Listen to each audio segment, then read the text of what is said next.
Bom dia, boa tarde, boa noite a todos e todas. Eu sou o professor Edgar Nascimento. Continuamos as nossas aulas sobre limites. Hoje vamos estar falando sobre o conceito de limites laterais. Nas nossas aulas anteriores, nós falamos sobre definição de limites e quando esses limites não eram limites contínuos. Agora a gente vai estar vendo uma definição um pouquinho diferente para quando a função é ou não é contínua, mas ela tem limites laterais. Não importa qual seja a expressão matemática que eu estiver trabalhando, eu quero analisar isso daqui, ó. Então, em uma reta numérica, eu sei que a minha variável vai estar tendendo a um valor numérico A qualquer. Eu não quero ficar muito preocupado o que é que está acontecendo exatamente nesse valor numérico. O que eu quero ficar preocupado, o que é que acontece com as vizinhanças bem anteriores a esse valor numérico e também com os valores vizinhos posteriores a esse valor numérico. Eu quero saber para onde é que esses valores numéricos aqui anteriores estão tendendo e para onde que esses valores posteriores aqui estão tendendo. Então, a gente vai fazer um pequeno estudo para poder identificar justamente isso, ó. Então, o exemplo que eu peguei é um exemplo de uma função que não vai ser uma função contínua. Eu sei que se eu substituir lá na expressão x² menos 1 dividido por x menos 1, o valor x tendendo a 1, isso vai me dar 0 dividido por 0, que por padrão nós afirmamos que isso é uma função indeterminada. Mas será que ela não tem limites? É isso que nós vamos investigar agora. Então, o que eu fiz? Eu fui lá e construí uma tabelinha com valores de x que estão começando em 0 e estão aumentando sucessivamente até chegar muito próximos a 1. Então, se a minha função deu uma indeterminação, eu vou colocar uma bolinha aberta aqui, exatamente no valor numérico 1. Eu quero saber o seguinte, o que acontece com os valores quando estiverem se aproximando de 1 para o lado esquerdo? Então, o primeiro valor que eu peguei ali foi o 0, eu quero saber o que acontece com 0. Depois eu peguei o valor meio, que é o 0,5. Depois eu peguei o valor 0,8. Depois o valor 0,9. E assim sucessivamente, né? 0,99, 0,999. E quero saber o que acontece. Então, se eu pegar o valor numérico 0 e substituir nessa expressão matemática aqui, ó, x² menos 1 dividido por x menos 1, o resultado que eu encontro é o valor numérico 1. Então eu vou aproximar mais, pego lá o valor meio, substituo na expressão e encontro o valor numérico 1,5. Quando eu estou falando que eu estou substituindo, eu estou fazendo exatamente isso daqui, ó, né? Estou pegando lá 0,5 elevado ao quadrado menos 1 dividido por 0,5 menos 1.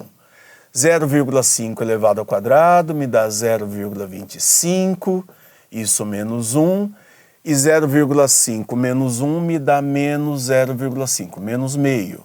Então, no numerador, eu vou ter menos 0,75 dividido por menos meio, que vai me dar o resultado 1,5, né? Menos com menos ali vai ficar positivo. E eu vou continuando repetindo esse processo para o 0,8, que vai dar a imagem 1,8. O 0,9 me dá a imagem 1,9. E assim sucessivamente, à medida que meus valores de x estiverem se aproximando de 1, eu consigo identificar que as nossas imagens estão se aproximando do valor numérico 2. Se é 0,999 e o resultado está me dando 1,999, eu tenho certeza que ela está se aproximando ao valor numérico 2. Desta forma, eu posso afirmar que o limite de x tendendo ao valor numérico 1 para o lado esquerdo, esse expoente negativo ali significa que eu não estou trabalhando com o valor numérico 1. Mas sim com os vizinhos de 1 pelo lado esquerdo, menores do que ele, para a expressão matemática x² menos 1. dividido por x menos 1 está tendendo também a 2. Então, à medida que meus valores de x se aproximam de 1 pelo lado esquerdo, as nossas imagens vão se aproximar do valor numérico 2. Então, esse é o meu limite lateral esquerdo.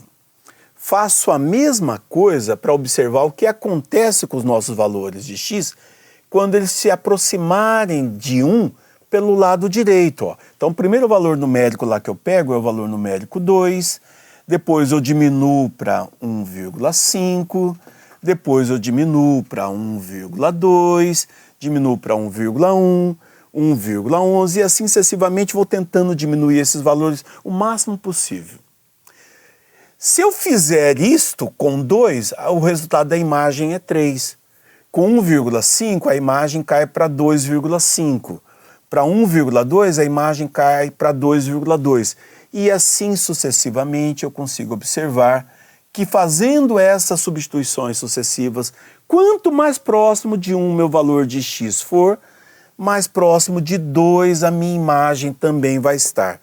Então, com isto, eu posso afirmar que o limite de x tendendo a 1 pelo lado direito, agora expoente é um maisinho, né, para dizer que os valores são vizinhos maiores, posteriores a 1, da expressão x² menos 1 dividido por x menos 1 também tendem a 2. Então, com isto, eu digo que eu tenho limite lateral esquerdo e digo que eu tenho limite lateral direito. E ambos os limites estão tendendo ao mesmo valor. E aí você vai cair num dos teoremas do cálculo. Se o limite lateral de uma função qualquer esquerdo for igual ao limite lateral da mesma função pelo lado direito, eu posso afirmar que é exatamente o limite da minha função para quando estiver tendendo ao ponto.